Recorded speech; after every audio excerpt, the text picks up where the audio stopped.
Just like to welcome you all. My name is Nicholson. I'm the minister here. It's very good to have you with us, and also like to welcome all those who are live streaming. It's also very good to have you with us as well. Today we're going to have a slightly different type of service. We're going to be commemorating the 100th anniversary of the end of the First World War, the Armistice, otherwise known as the Great War. And I think it's really fitting that we do commemorate that peace here, given that the Aspen Chapel was formerly known as the Prince of Peace. The war came to an end when the armistice was signed in a railway carriage in the forest of Champagne on this day, November the 11th, at 11 a.m., 1918. That's on the 11th hour of the 11th day of the 11th month. And today we're going to look back at that war, what those who fought in it went through, and what lessons there are for us today. And we're going to begin with a poem by Wilfred Owen, one of the poets who himself died on November the 4th, 1918, 1 week before the war ended, dying at the age of 25.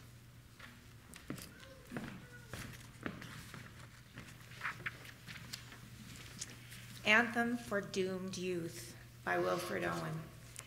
What passing bells for these who die as cattle? Only the monstrous anger of the guns, only the stuttering rifle's rapid rattle can patter out their hasty orisons. No mockeries now for them, no prayers nor bells, nor any voice of mourning save the choirs. The shrill, demented choirs of wailing shells and bugles calling for them from sad shires. What candles may be held to speed them all? Not in the hands of boys, but in their eyes shall shine the holy glimmers of goodbyes. The pallor of girls' brows shall be their pall, their flowers the tenderness of patient minds, and each slow dusk a drawing down of blinds.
Would you like to be seated? I always think that's an amazing line in that hymn. Time, like an ever-rolling stream, bears all who breathe away. And in the un-PC version, the original version, it was time, like an ever-rolling stream, bears all its sons away. And that was written in 1719 by Isaac Watts. And it's just so evocative of the Great War. More than 9 million soldiers, 9 million soldiers died in the Great War. That represents 13% of the 70 million or so personnel that were mobilized. 117,000 American troops died, and 200,000 were wounded. So what we're going to do now is just want to give you a bit of an idea of the scenery, what went on, how it was for those. So we're going to show a short film just to give you an idea about what the Great War was like, as this gradually comes down.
Lieutenant Colonel John McCrae, a Canadian physician and poet, wrote this poem on May 3rd, 1915, after presiding over the funeral of a friend and fellow soldier, Alex Helmer. McCrae was dissatisfied with the poem and discarded it, but fellow soldiers retrieved it, and it was first published on December 8th in the London magazine Punch. It has been described as being, quote, almost an exact description of the scene in front of us. The damage done to the landscape in Flanders greatly increased the lime content in the soil, leaving the poppy as one of the few plants to grow in the region. In Flanders Fields by John McCrae. In Flanders Fields, the poppies blow between the crosses, row on row, that mark our place. And in the sky, the larks still bravely singing fly, scarce heard amid the guns below. We are the dead. Short days ago, we loved, felt dawn, saw sunset glow, loved and were loved, and now we lie in Flanders Fields. Take up our quarrel with the foe. To you from failing hands we throw the torch. Be yours to hold on high. If ye break faith with us who die, we shall not sleep, though poppies grow in Flanders Fields.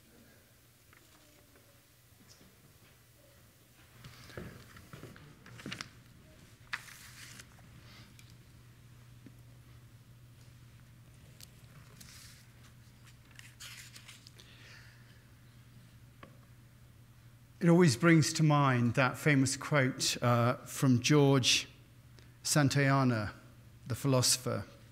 Those who do not learn from history are doomed to repeat it. And it just so strikes a chord here.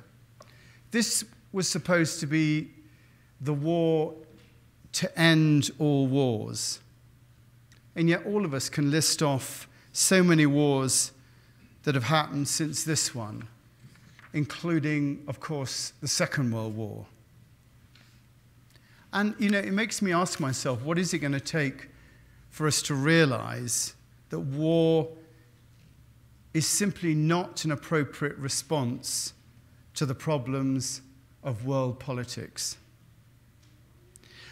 I have a hope that war will someday go the same way as slavery.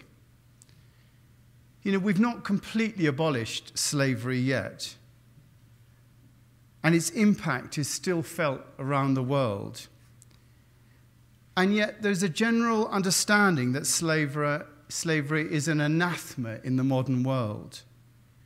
And I hope that one day we'll be able to look back at war in the same way, something that was used in the past, but is an anathema to us now in the modern world. But I wonder what it will take to make that happen. It's something that seemingly everybody wants, and yet war comes around time and time again. If you look at the lessons of the First World War, one of them is that if you're not magnanimous in victory, your actions will come back to haunt you. And it's often said that the harsh conditions imposed on Germany after the First World War laid the seeds for the rise of Hitler and the beginning of the Second World War. And so we have to look at our responsibility in the creation of the conditions that lead to war. That great quote from Lao Tzu in the Tao Te Ching: "The master thinks of his enemy as the shadow that he himself casts." The master thinks of his enemy as the shadow that he himself casts. If a nation is centered in the Tao, if it nourishes its own people and doesn't meddle in the affairs of others, it will be a light to all nations in the world. His enemy as the shadow that he himself casts. Often we create the very thing that we have to fight. I come from a soldiering family.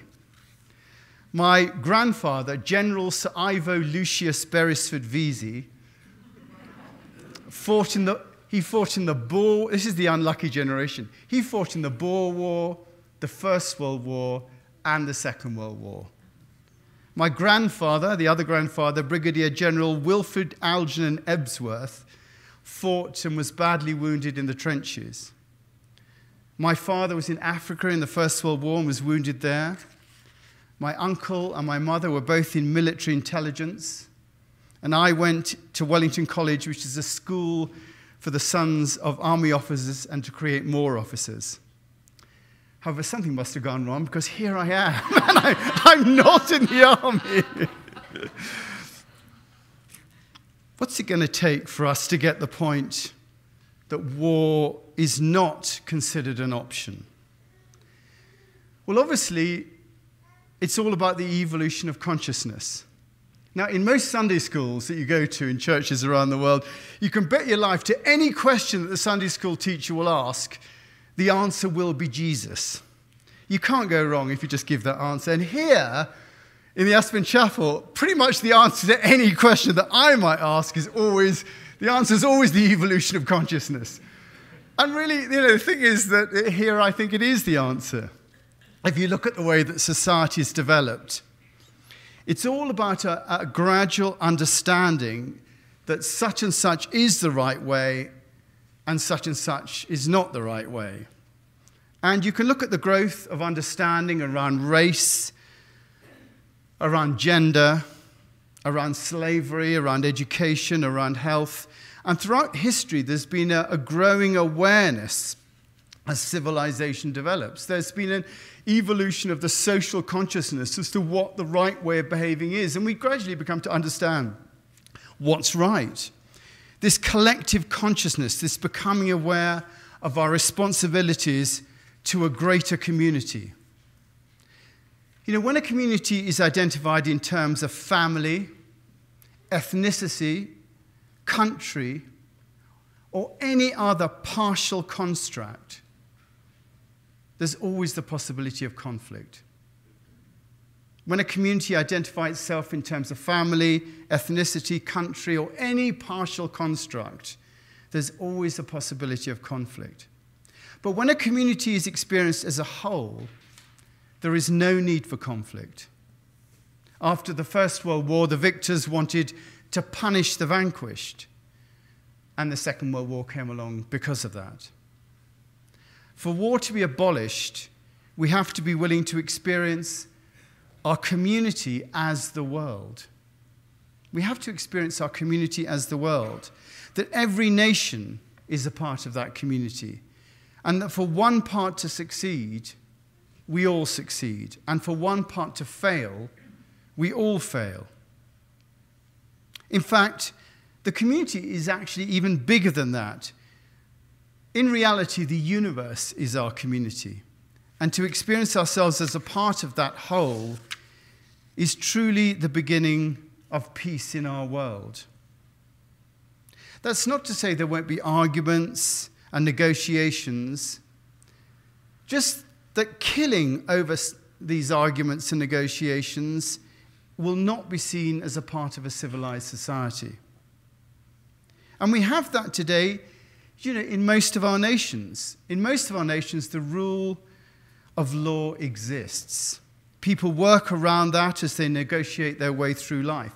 And, killing does happen, as we saw only tragically this week. But it is the subject of the sanction of law. And so it has to be for the real world, for the whole world, in order for there to be real peace. It has to exist within that sanction of law. That old quote from Einstein, no problem can be solved from the same level of consciousness that created that problem in the first place. No problem can be solved by the same level of consciousness that created the problem in the first place. And I think for war to be eradicated, there has to be a shift in consciousness. And that shift is the ability to identify with everyone as being a part of our community. That famous question the Guru was asked, how do you look after others? And the answer he gave was, there are no others. There are no others. And that's why our work here at the Prince of Peace is so important.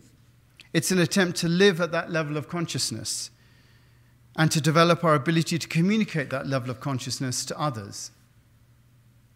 On a larger level, it is the evolution of consciousness, because in reality, that level of peace that we're talking about and that we seek is embedded in the order in the universe. That level of peace, that level of order, is embedded at the deepest level of the universe. We live the idea here that there is a higher power, there is a greater wisdom, there is an ordering principle, God, if you like, that's calling us to recognize the intrinsic ordering power of love. We are called to recognize the intrinsic ordering power of love. Love your enemies. Love those who persecute you, as Jesus said. All of creation is calling us to live in love, if we could but hear it. But that call is drowned out by our minds that want revenge and punishment, that see our needs and wants as more important than the needs and wants of others. We are being called beyond that. And I think it is possible. But it'll take a shift in consciousness that's appearing at a grassroots level to trickle up to both the voters and the leaders of the world's nations. And that's the way it has to go. It has to go, not the other way around. We think, let's get all the leaders changed. No. You get the leaders you deserve, because we vote for them. And it has to trickle up through the voters to the leaders. It will happen. The only question is whether or not it'll be done voluntarily, that uniting as a community. It will happen, but will it be done voluntarily, or will it be done as a response to some global catastrophe, like an alien invasion or a meteor strike or a huge weather event? At some point, we are going to realize it, because we'll have to. I always think it's interesting in Star Trek, that great purveyor of enlightenment of wisdom. Although they battle the Klingons and the Borg, back here on Earth is all peace and agreement, if you look. The Federation and the Earth within it are at peace with each other. We just have aliens to worry about, which, let's face it, is a step forward. If not universal unity of consciousness. But today we're remembering a world where, this event, the Great War, the First World War, it has scarred us forever. And the Second World War has, but we're looking at this now. It scarred us forever, an event that took 9 million lives. We remember the fact that these people were caught up in this catastrophe. And it's our responsibility to try and make sure that it doesn't happen on our watch. Pass the torch, as it was said in that poem. It doesn't happen on our watch. I want to finish. Some of you know Bill Van Stoken, a member of our community here, and he sent me this morning an email. And he said, thinking of this anniversary, this is Bill, caused me to think of a story of my grandfather, William, told me. He said that as a 21-year-old private from Minnesota, he told me, that's Bill, of being loaded onto a troop ship that left New York Harbor early in the morning. As an infantryman going into the Great War, he suffered no illusion about what awaited him at the end of his journey. But after just a few hours at sea, he felt the ship begin to change course. And soon the soldiers learnt that while at sea that morning at the 11th hour of the 11th day of the 11th month, the Armistice had been signed. The events of that day 100 years ago exactly, Bill says, allow me to grow up experiencing the influence and example of a kind and humble and strong and grateful man. And you know, if that ship hadn't turned round, if the armistice hadn't been signed, both Bill and his daughter Noe, who goes to our Sunday school, would probably not be here today. Do you know, I'm coming to the end of this bit. There's a marvellous poem called For the Fallen by Lawrence Binyon. And in England, we use it to remember the war dead and to lead us into a silence that is then broken by a bugler. So we use this poem to lead us into a minute's silence that's broken by a bugler. And it goes like this. One verse goes, "They shall grow not old as we that are left grow old. Age shall not weary them, nor the years condemn. At the going down of the sun and in the morning, we will remember them." And then after that line, everybody repeats the line, "We will remember them." That's right. So what we're going to do now is we're going to stand, and I'm going to say those lines, and after we will remember them, we'll have a minute's silence just to remember all those who fought, and it'll be broken by a bugler. So let's stand. And the words are on your service sheet.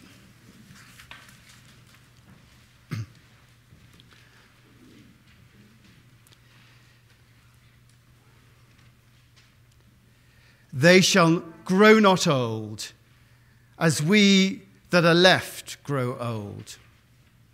Age shall not weary them, nor the years condemn. At the going down of the sun and in the morning, we will remember them.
And you know, I think that really perfectly illustrates that shift in consciousness.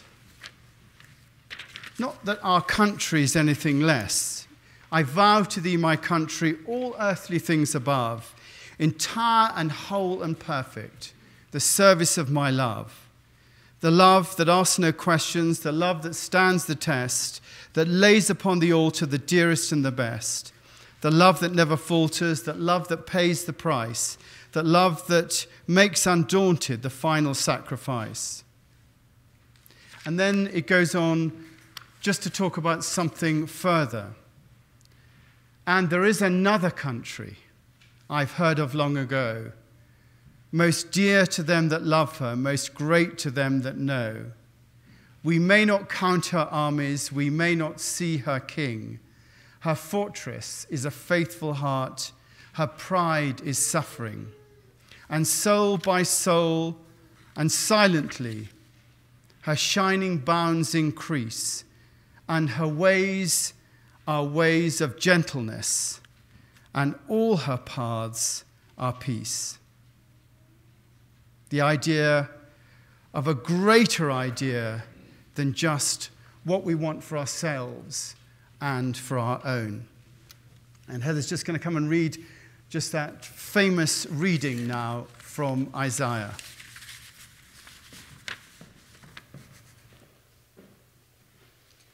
It's from Isaiah chapter 2. In the last days, the mountain of the Lord's temple will be established as the highest of the mountains. It will be exalted above the hills, and all nations will stream to it. Many peoples will come and say, "Come, let us go up to the mountain of the Lord, to the temple of the God of Jacob. He will teach us his ways, so that we may walk in his paths. The law will go out from Zion, the word of the Lord from Jerusalem. He will judge between the nations and will settle disputes for many peoples. They will beat their swords into plowshares and their spears into pruning hooks. Nation will not take up sword against nation, nor will they train for war any more. Come, descendants of Jacob, let us walk in the light of the Lord."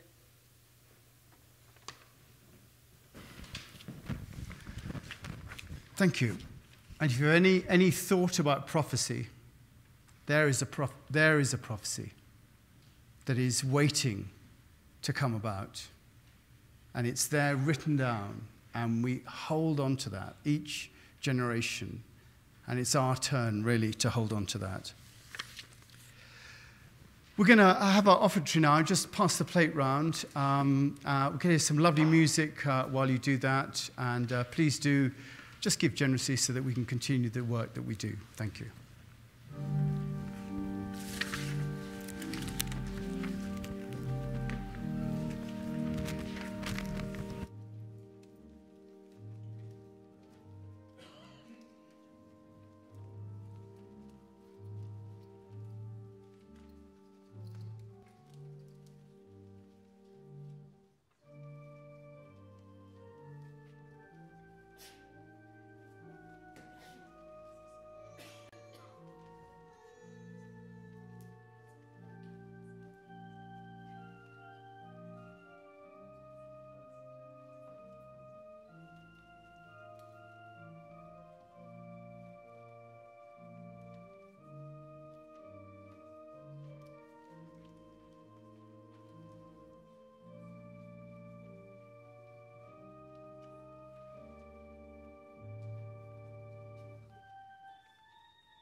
Just thank you for your generosity. I think it takes intention to move to that next level of consciousness. And I like to use this litany for peace just to remind us of what's at stake. I'm just going to read it through myself before we do it. So it's always difficult when you're reading something just to read it off straight. You don't know what's coming next. So I'm just going to read it first of all myself. In this time of war, we acknowledge the love of the Great Spirit. In the face of stupidity, we ask for wisdom. In the presence of death, we celebrate life. O Lord, in the midst of doubt and fear, we affirm your living love. In pain and in grief and in sorrow, we ask your blessing on the world. In the knowledge of your great goodness, help those who cannot help themselves. Great Spirit, we give ourselves and our world into your hands. Inspire us into the way of peace. So let's stand to say this. Let's stand. And your words are the words in heavy type.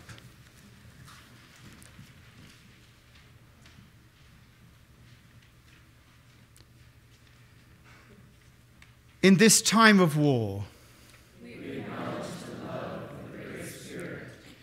In the face of stupidity, We ask for wisdom.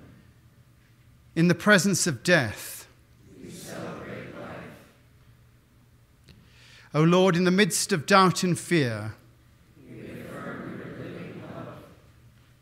in pain and in grief and in sorrow, We ask your blessing on our world. in the knowledge of your great goodness. Help those who cannot help themselves. Great Spirit, we give ourselves and our world into your hands. Inspire us into the way of peace. And we say together, as those who were in the great war said, Our Father, who art in heaven, hallowed be thy name. Thy kingdom come, thy will be done on earth as it is in heaven. Give us this day our daily bread, and forgive us our trespasses, as we forgive those who trespass against us. And lead us not into temptation, but deliver us from evil. For thine is the kingdom, the power, and the glory, forever and ever. Amen. Would you please sit?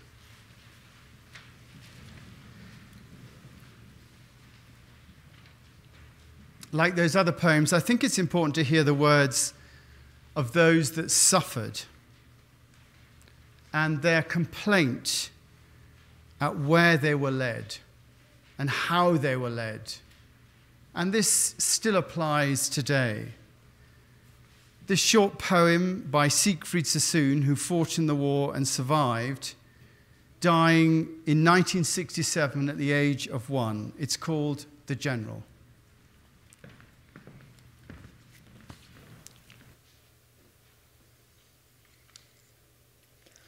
Good morning, the general, he said, when we met him last week on our way to the line. Now the soldiers he smiled at are most of them dead, and we are cursing his staff, the incompetent swine. He's a cheery old card, grunted Harry to Jack, as they slogged up to Arras with rifle and pack, but he murdered them both with his plan of attack. Let's stand and sing the chapel's Song of Peace. This is my song.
Do come and join us downstairs for something to eat and drink afterwards. But in the meantime, may the peace of God that passes all understanding keep your hearts and minds in the knowledge and love of God and of his Son, Jesus Christ. And the blessing of God Almighty, the Father, the Son, and the Holy Spirit be upon you and remain with you always. Amen.